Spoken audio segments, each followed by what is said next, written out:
It's time to make your great escape, and heaven knows you need a break.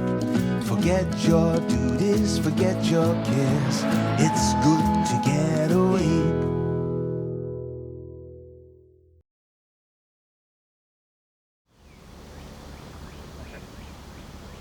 When you talk about fishing lures, there's spoons and spinners, and then there's plugs. And as far as the history of them goes, spoons and spinners were not invented in the United States. They were in use in England and Scotland, along with flies and fly fishing in the early 1800s.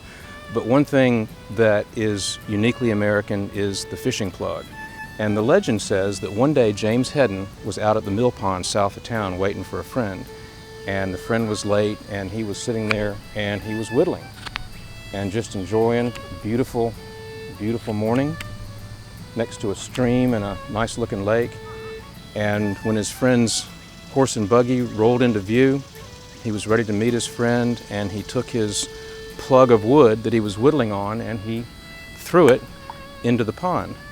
And that's when a great big fish struck at it. And as the story goes, a light bulb went off over his head, and he thought, well, what if I carved a smaller plug and put hooks on it and fished with it?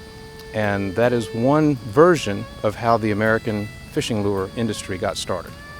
So Heddon has this idea, after throwing the plug of wood in the water and watching a fish hit it, that maybe there's a way to attach hooks to a plug of wood and catch fish without even using bait.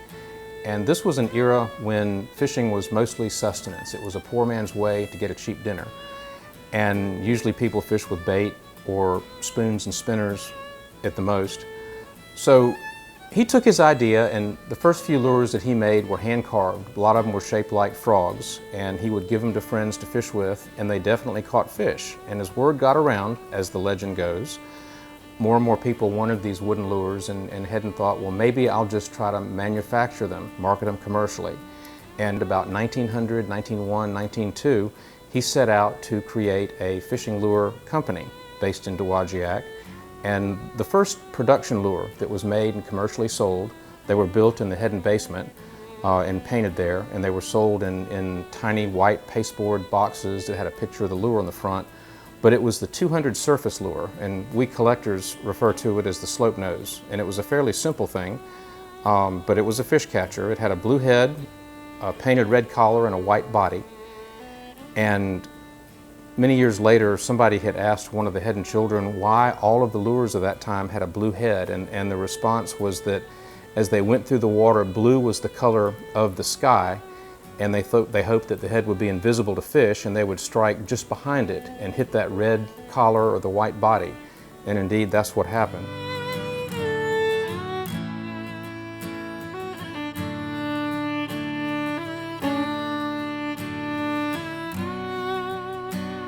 And Heddon ramped up his production in 1903, 1904, 1905, and jumped on the bandwagon with the others and started selling what became known as the Wooden Minnows. And this is an example of one from about 1906, 1907. And they were beautiful things. Some of them had 5, 6 coats of lacquer, varnish, and primer. They had glass eyes, nickel-plated propellers, and shaped bodies. And one of the things that I've always thought was beautiful is that they had hand-painted gills that the ladies in the factory would apply as one of the last steps before varnish was added. And they would be placed in wooden boxes with pamphlets and sold for around $1, which was a lot of money back then, but the lures still sold quite well. The fishing lures were not for poor folks. They were for well-to-do gentlemen that wanted to pursue fishing as a recreational sport. By the 1920s, Heddon had become a giant tackle maker, probably, if not the leader, one of the top 2 or 3 tackle companies in the world. And recreational fishing was growing. Wasn't as big as it is today, but it was certainly well on its way. And the Heddon lures evolved like all the others and were still some of the prettiest. And here's a couple of the baits that the Heddons were selling in the 20s. And by this time, James Heddon had passed away, and his 2 sons, Charles and Will Heddon, were running the company still out of Dowagiac, Michigan. But here's some of the lures that were being marketed around 1920, 1922. One of them is the tadpoly, and it's a beautiful glass-eyed bait, and it pulls from behind, it dives. And this color is one of Heddon's I guess, most popular colors, and it was called perch. And we collectors call it bar perch because there's no scale finish in it. It's just the bars of blended of orange and yellow and brown. And the minnows were beginning to get a little bit smaller as tackle and reels and lines were able to cast smaller lures farther when they didn't have to be as heavy. And this lure is called a number 20 baby dowagiac, and it's a little wooden bait.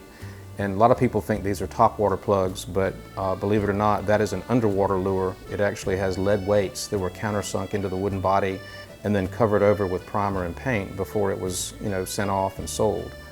Heddon continued to be a major player in the recreational fishing tackle industry all the way into the 30s, the 40s, the 50s, and even into the 60s. The family was involved in the business for a long, long time. And even today, the Heddon name is still in existence. It's a trademark, and lures are being sold under that name by Pradco, a company over in Alabama and Arkansas. And Heddon wasn't necessarily the first company, but it was probably the first company to really pursue American fishing plugs as an industry. I hope you enjoyed today's show and our segment on lures, and if you liked what you saw, be sure to check us out on YouTube and subscribe if you'd like to be advised when new videos come out, and also please check us out on AugustaChronicle.com.